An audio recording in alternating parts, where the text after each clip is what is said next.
والله العظيم اللي عمل الحوار ده فاجر.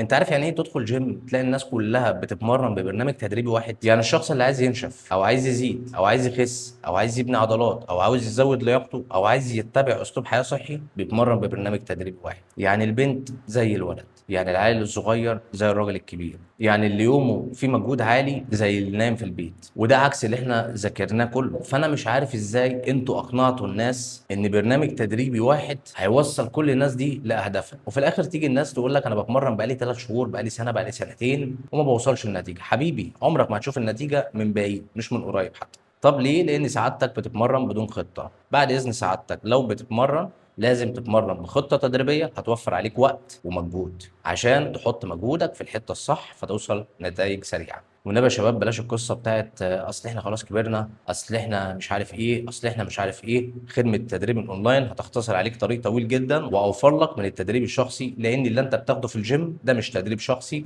ده جمع فلوس منك بس عشان الجيم بيعتبرك بوكيت ماني.